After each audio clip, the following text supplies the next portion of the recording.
Yan. Wait, magalaw. Hi, good afternoon. My name is Rizna Iris David. Ang. Eh, no. Hi dyan. Greetings muna tayo. Tanggalin muna natin. Huwag mo nang gagaya-gaya. Dahil, this is greetings for, hindi pa. Para sa idol kong si Charis Perfecto. Yeah. Tanggalin ko muna ang aking outfit for today. Dahil, ako ay isang simpleng citizens of the Philippines. Yan. Ayan po ako. Ako po si Rizna Iris David. Being myself. Yeah. So, this was it, no? English yan. Sige. Hindi ako parang mag-English. So,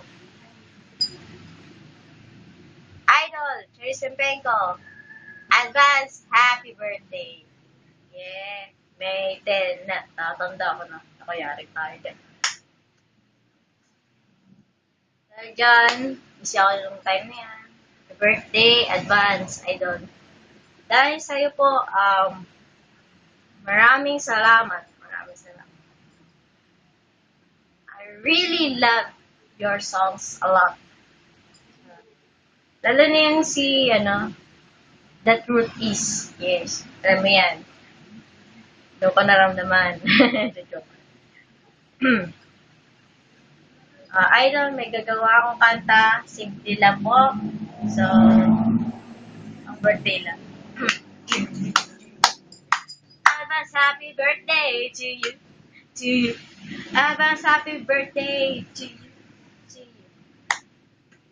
This is for my idol, Charis Pempenko. Yeah.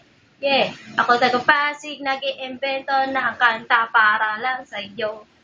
Yeah. Advance happy birthday to you. Yeah. Ang wish ko is,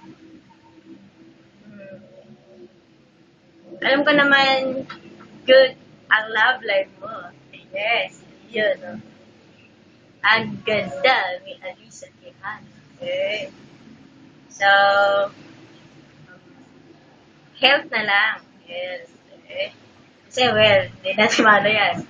Alam na. Ang health lang. Alagaan niyo po ang inyong sarili. Huwag masyado magpagod. Alam na yan. Kasi, delikado ang sa health. Vitamins always. Wish. Well, kasi, angat ka na dun eh. Love life, meron ka na doon. Always pray to God. I know na you always pray to God. So, pwede mag-request. Request. So, Idol, request sana ako if pwede kang kailangan ko bacon. Gusto ko sanang maglaro ng boys play basketball. Basketball, yes. Di naman ako masyado magaling mag-basketball. Lagi ako substitution.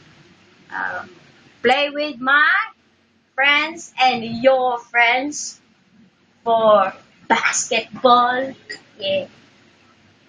Taga-Pasig lang po ako. Joke. Oo nga, taga-Pasig lang ako. So, basketball friend. My friends and your friends play with basketball. 5-on-5. 5-on-5. Nakahanda na po ang aking jersey. Actually, matagal na to eh. Naglalaro talaga ako ng basketball eh.